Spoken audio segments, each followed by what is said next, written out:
dans cette première séquence de géographie de la classe de 4e consacrée aux espaces et aux paysages de l'urbanisation. Avec comme question, comme problématique pour l'ensemble de la séquence, la question suivante: quels sont les espaces et les paysages créés dans le monde par l'urbanisation et quels sont leurs enjeux? L'occasion de découvrir aujourd'hui Mexico City et son étalement urbain apparemment illimité.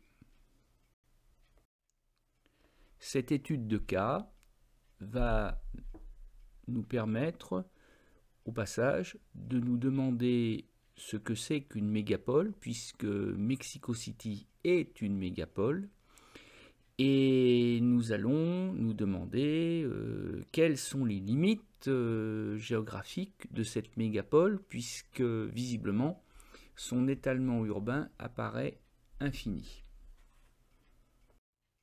Au cours de cette deuxième partie de séance, tu vas découvrir que la ville de Mexico City ou Mexico Ciudad est aussi ce que l'on appelle une mégapole. Donc, tout l'enjeu de cette partie de séance est de comprendre ce que les géographes entendent par mégapole. Et comme bien souvent dans le vocabulaire français, eh bien, on peut se référer aux origines grecques du mot mégapole parce que mégapole est constitué d'un adjectif et d'un nom, tous les deux d'origine grecque. Donc d'abord méga, qu'on retrouve dans mégaphone par exemple, cet appareil qui sert à amplifier le son.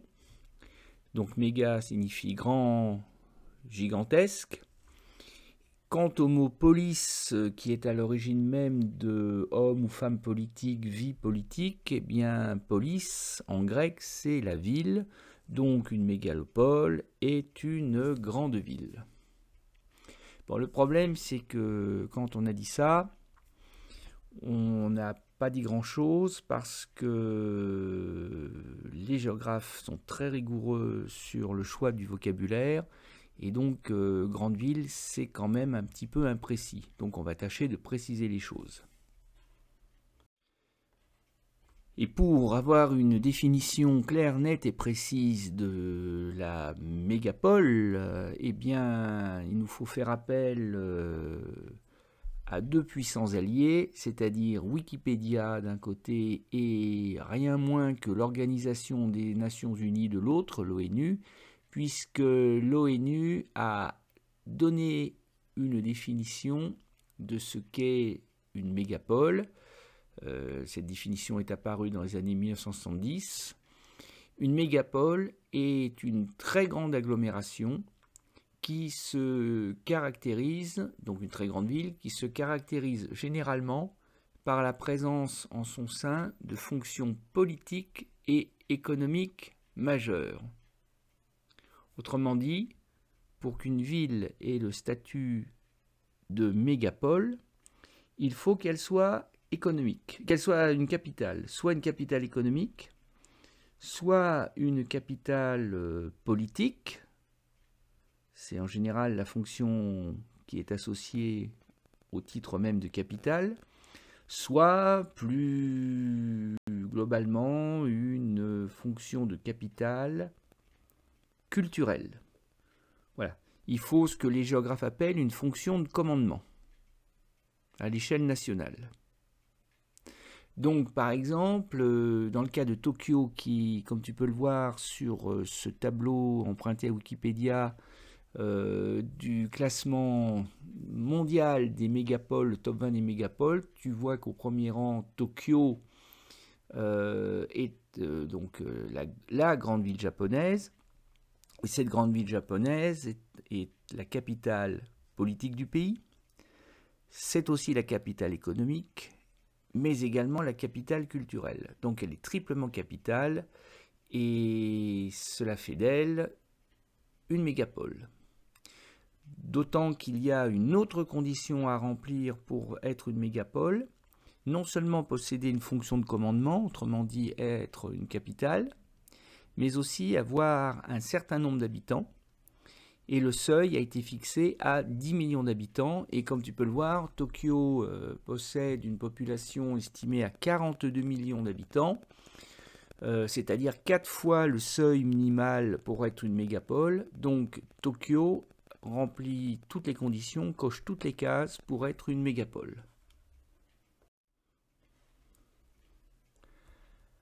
Après, certaines villes peuvent ne pas cocher toutes les cases. Je pense par exemple à la 10e ville du classement, qui est Shanghai, qui est certes la capitale économique, qui dispute notamment à Shanghai et à Hong Kong le rôle de capitale culturelle. Mais on est bien d'accord sur le fait que Shanghai n'est pas la capitale politique de la Chine. La capitale politique de la Chine, c'est Pékin ou Beijing, qui est d'ailleurs au 12e rang du tableau, qui talonne Shanghai. Mais donc, on peut ne pas être capitale politique et être quand même considéré comme une mégapole, parce que Shanghai coche d'autres cases et a une population estimée à pratiquement 25 millions d'habitants, c'est-à-dire 2,5 fois le seuil minimal. Même remarque d'ailleurs pour New York, puisque New York est certes la capitale culturelle et sans conteste la capitale économique des États-Unis, mais pas sa capitale politique, puisque la capitale politique c'est Washington. Washington qui n'apparaît pas dans le top 20 mondial, parce que Washington n'est pas une mégapole. Par contre, New York, si, avec ses 23 millions d'habitants et sa double fonction de capitale économique et culturelle, New York est une mégapole. Et donc, si on regarde maintenant où se situe Mexico City dans notre classement des mégapoles, eh bien, on voit qu'elle est au 13e rang mondial et que finalement, ça se joue dans un mouchoir de poche entre la 13e et la 11e place. Il y a 1 ou 2 millions d'habitants seulement. Mexico peut envisager de gagner quelques rangs dans les années qui viennent. Et surtout, à l'échelle, cette fois-ci, continentale des Amériques, eh bien, le classement de Mexico City est encore meilleur, puisque elle n'est dépassée que par New York, qu'elle talonne d'ailleurs, parce qu'il n'y a que 4 mégapoles américaine dans ce classement, dans le top 20 mondial. Donc la première c'est New York, 11e place. La deuxième c'est donc Mexico, suivi par Sao Paulo au Brésil. Et puis tout en bas du classement, sur la dernière marche du classement du top 20, Los Angeles. Donc Mexico City est quand même à l'échelle continentale et mondiale, une mégapole, d'autant qu'avec sa population d'au moins 21 millions d'habitants, elle remplit elle répond à 2 fois le seuil minimal du nombre d'habitants pour être considérée comme une mégapole. Et c'est quand même un club assez fermé. Et donc, pour illustrer le rôle de capitale du Mexique, eh bien, il suffit par exemple de prendre une photographie de la place la plus célèbre du Mexique, la place du Zocalo, qui, je crois d'ailleurs l'avoir lu quelque part, est en termes de superficie la 4e plus grande place aménagée par l'homme en centre-ville au monde. Et cette place du Zocalo, sur laquelle flotte fièrement un drapeau mexicain XXL, eh bien, abrite notamment le cœur du pouvoir religieux catholique au Mexique, puisque tu peux apercevoir l'arrière-plan de la photographie, l'immense cathédrale mexicaine, qui abrite évidemment le chef de l'église catholique du Mexique, et les Mexicains ne plaisantent pas avec la religion, c'est très important. Mais on a aussi le palais présidentiel qui se trouve également sur la place du Zocalo. Là, tu aperçois sur cette photographie l'immense palais national qui est donc un peu l'équivalent du palais de l'Élysée pour la République française. Donc là, c'est pour la République mexicaine. Et alors, ce qui est assez amusant finalement, mais assez courant, c'est que la ville espagnole moderne, celle qui est devenue Mexico et qui a remplacé Tenochtitlan, a gardé à peu près la même logique spatiale que la ville aztèque qu'elle a pourtant détruite, parce que juste à côté de la grande église catholique, la grande cathédrale catholique de Mexico, on retrouve les ruines d'un temple aztèque qui avait été démoli par les Espagnols, pratiquement au même endroit. Et puis le palais national a été lui-même construit sur les ruines du palais de Moctezuma, le dernier empereur aztèque, celui qu'Hernán Cortés a jeté bas de son trône, a chassé de son trône pour coloniser l'empire aztèque et le détruire.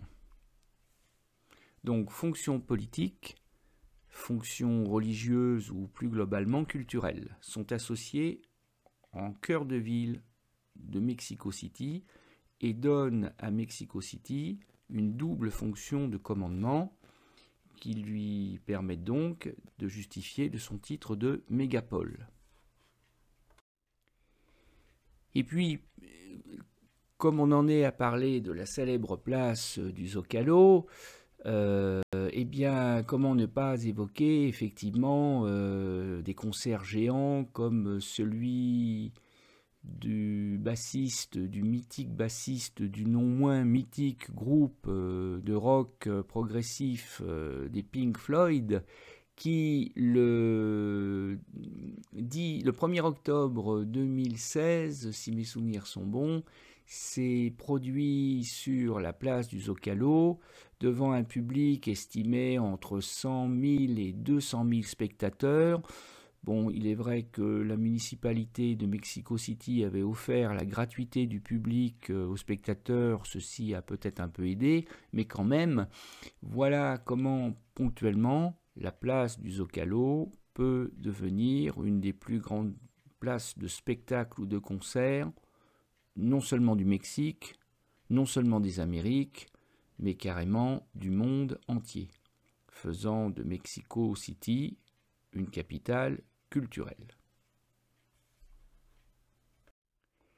Et les touristes du monde entier ne s'y trompent pas, qui viennent passer des vacances à Mexico, ou du moins dans les quartiers les moins dangereux de Mexico, parce que le Mexique a parfois des problèmes avec sa sécurité intérieure, c'est le moins qu'on puisse dire. Et donc on voit par exemple qu'à l'époque de la Toussaint, de la fête des morts, qui se situe fin octobre, début novembre, eh bien d'immenses carnavals sont organisés un peu partout dans le Mexique. Mais le grand défilé du quartier de Coyoacán à Mexico est probablement le défilé à ne pas manquer pour les habitants de Mexico, mais aussi évidemment pour les touristes venus en grand nombre dans la capitale mexicaine. Ce qui donne à Mexico, là encore, son vernis de capitale culturelle du pays. Et comme une partie de la population de Mexico est également composée d'étrangers qui ne sont pas uniquement des touristes et qui restent pour faire des études notamment ou pour y vivre et y travailler, Mexico City est une ville cosmopolite, autrement dit internationale, et ça aussi, ça fait partie des caractéristiques des mégapoles. Et quand je dis que Mexico City coche toutes les cases pour être considérée comme une mégapole, d'abord pour son nombre d'habitants, mais aussi pour sa fonction de commandement politique, mais aussi pour sa fonction de commandement culturel, capitale politique et culturelle, mais aussi, parce qu'il ne faudrait pas le passer sous silence, sa fonction urbaine de commandement économique. C'est-à-dire que, comme on l'a vu déjà dans l'autre partie de séance, on a un immense quartier des affaires au Mexique, qui est l'un des plus grands quartiers d'affaires d'Amérique du Sud, enfin si on considère que le Mexique fait partie de l'Amérique du Sud, bien sûr. Et on a ici le quartier de Paseo de la Reforma, dans lequel les gratte-ciel se font une sévère concurrence au mètre carré. Et donc, on trouve aussi un des plus vastes centres commerciaux de toute l'Amérique du Sud, et qui donne donc à la capitale mexicaine son statut de capitale économique et commerciale du pays. Et comme en géographie, il faut toujours avoir le souci de situer dans l'espace, eh bien, on se rend compte que le centre, le quartier des affaires, le CBD, comme on peut aussi l'appeler, de Paseo de la Reforma, n'est pas tout à fait au cœur de l'aire urbaine de Mexico. On n'est pas à l'intérieur du périmètre de la ville-centre que j'ai grosso modo redessiné avec le gros trait rouge, que j'ai délimité avec le gros trait rouge en me servant des grandes artères, des grands boulevards qui permettent de se repérer, de délimiter assez facilement le cœur d'une aire urbaine. Donc on n'est pas tout à fait au cœur de la ville-centre comme peut l'être la place du Zocalo dont je viens de te parler, mais comme tu peux le voir, on est juste à côté de la ville-centre, c'est normal, le quartier de Paseo de la Reforma et ses gratte-ciel datent des années 1970 et après, donc on est dans la banlieue très proche du centre-ville et de la ville-centre. Alors du coup, si on finit cette première étude par un schéma de l'étalement spatial de l'aire urbaine de Mexico, eh bien on va commencer tout simplement par la ville-centre, le gros cercle rouge.